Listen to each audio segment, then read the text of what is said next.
Welcome friends, in this present video we are discussing about electric field due to infinite charge distribution.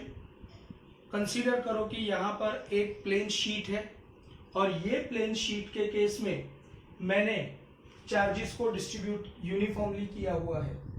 अगर कोई plane infinite मतलब जिसकी length भी infinite है, जिसकी ब्रेड्थ भी इनफाइनाइट है, ऐसे इनफाइनाइट प्लेन के ऊपर अगर हम चार्जेस को डिस्ट्रीब्यूट करते हैं तो ऑब्वियस है कि वहां पर सरफेस चार्ज डेंसिटी कंसीडर करनी पड़ती है.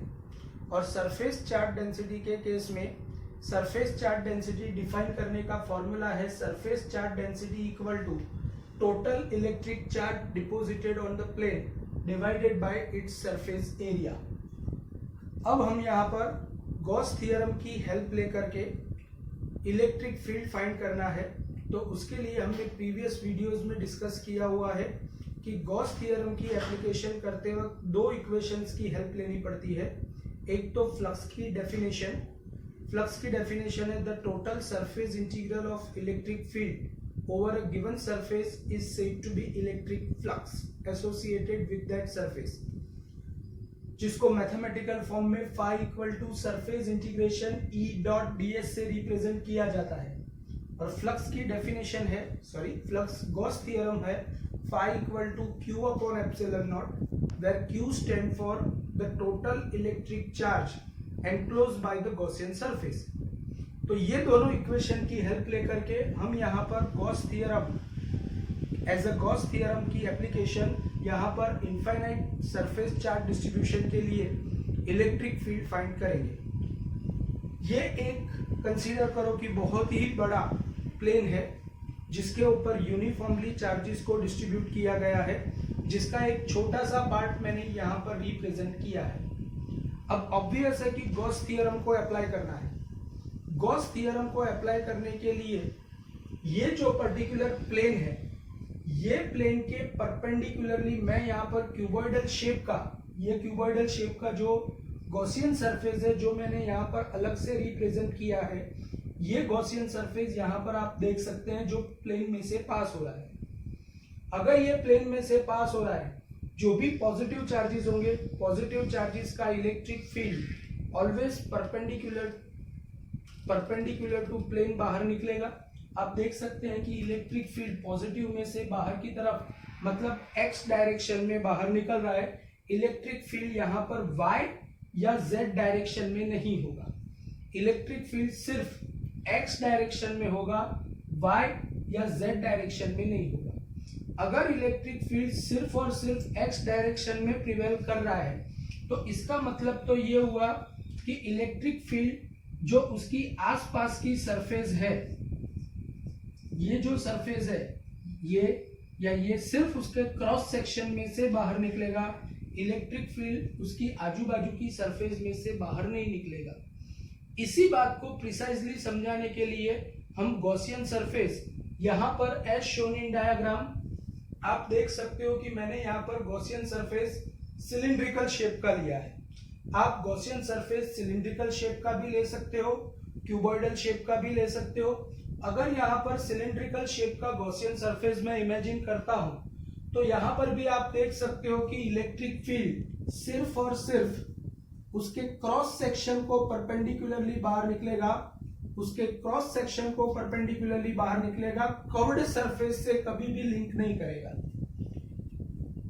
सो this is the basic about this particular surface charge distribution. अब Gauss theorem, you all very well know that according to Gauss theorem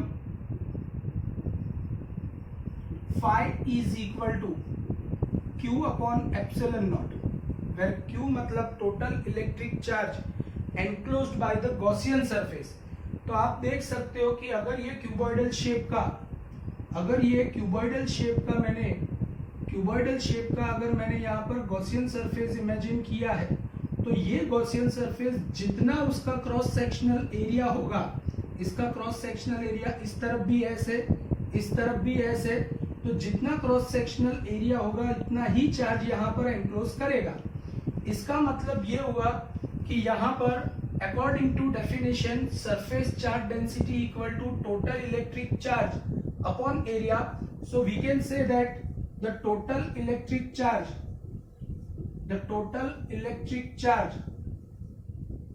enclosed by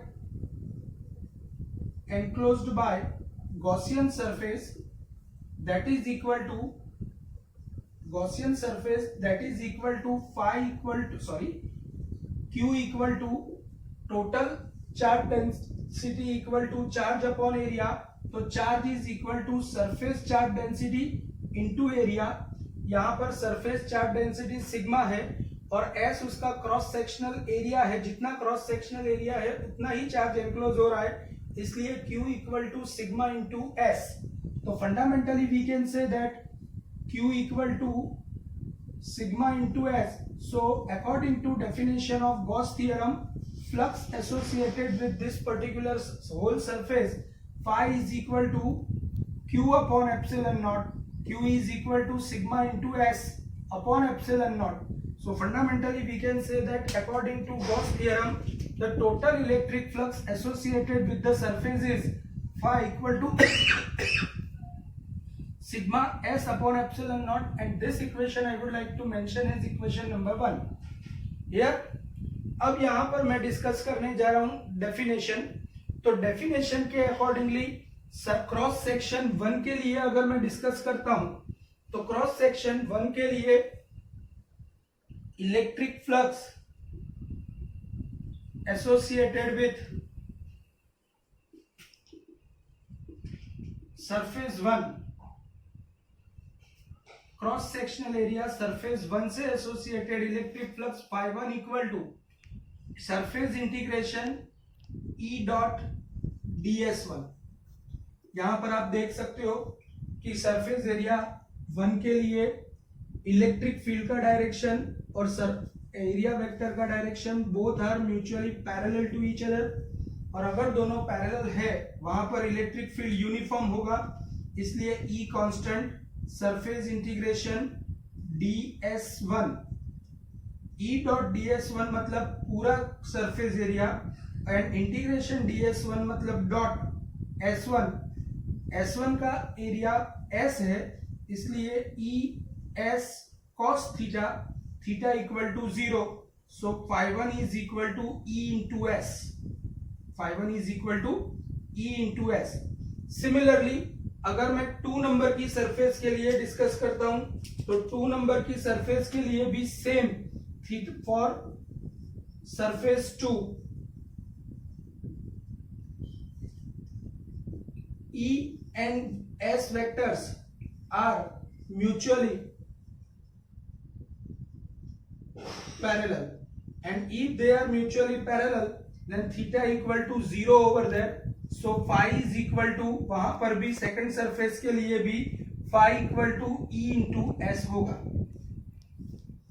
तो total associated flux phi is equal to total electric flux phi is equal to φ1 plus φ2, that is equal to Es plus Es, that will become twice Es. This is equation number 2. If I will compare equation 1 with equation 2, then what we will get? So fundamentally we will get like this way: phi is equal to sigma into S upon epsilon naught is equal to twice Es. SS will be cancelled out, so electric field is equal to sigma upon 2 epsilon naught. Electric flux E is equal to sigma upon 2 epsilon naught. So students, you can remember like this way.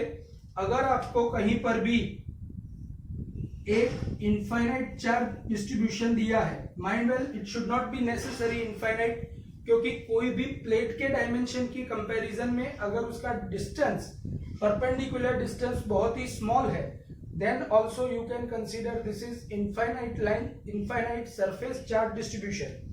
अगर ये infinite surface charge distribution है तो यहाँ पर electric field distance के ऊपर dependent नहीं है, और अगर डिस्टेंस के ऊपर डिपेंडेंट नहीं है तो इसका मतलब at any distance the surface charge distribution की वजह से इलेक्ट्रिक फील्ड का इक्वेशन, अगर पॉजिटिव चार्जेस को डिपॉजिट किया है तो कोई भी डिस्टेंस पर electric field sigma upon 2 epsilon not होगा, कोई भी डिस्टेंस पर electric field sigma upon 2 epsilon not होगा, और ये इलेक्ट्रिक फील्ड का direction perpendicular to plane and coming outward होगा if it is positive charge. इससे उल्टा अगर कोई जगह पर प्लेट के ऊपर हमने नेगेटिव चार्जेस को डिपॉजिट किया है,